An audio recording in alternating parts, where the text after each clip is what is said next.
বন্ধুরা, আজকের ভিডিওতে আমি আলোচনা করছি মক টেস্ট দেওয়ার উপকারিতা নিয়ে।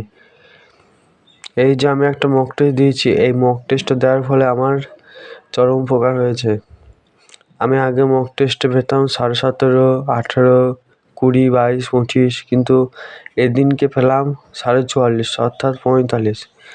তোমাদের একটা কথা বলে রাখি, 4টে প্রশ্ন ভুল হলে 1 নম্বর কাটা যায়। মানে 4টে প্রশ্নের উত্তর যদি ভুল হয়, যদি এরকম 4টে প্রশ্ন উত্তর যদি ভুল হয় তাহলে 1 নম্বর কাটা যাবে, ঠিক আছে?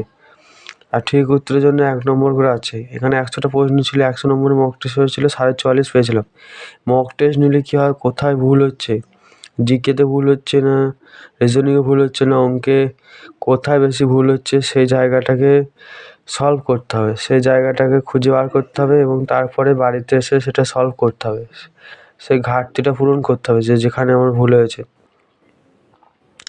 তো মক টেস্ট দিলে দিন দিন কোনো সময় হয়তো নম্বর বাড়ে, কোনো সময় হয়তো কমে, কিন্তু মক টেস্ট দেওয়াটা খুব উপকার।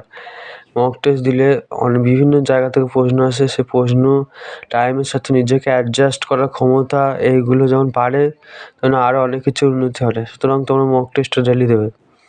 ডেলি 4-5টা করে মক টেস্ট অত্যাবশ্যক। আপকামিং যেসব পরীক্ষা আছে, ডব্লিউপি, কেপি, ডব্লিউবিসিএস ইত্যাদি, বিভিন্ন এনটিপিসি, রেলওয়ে এনটিপিসি ইত্যাদি বিভিন্ন পরীক্ষার জন্য মক টেস্ট খুব দরকার। তোমরা মক টেস্টটা দেবে আশা করি। তো থ্যাংক ইউ সো মাচ।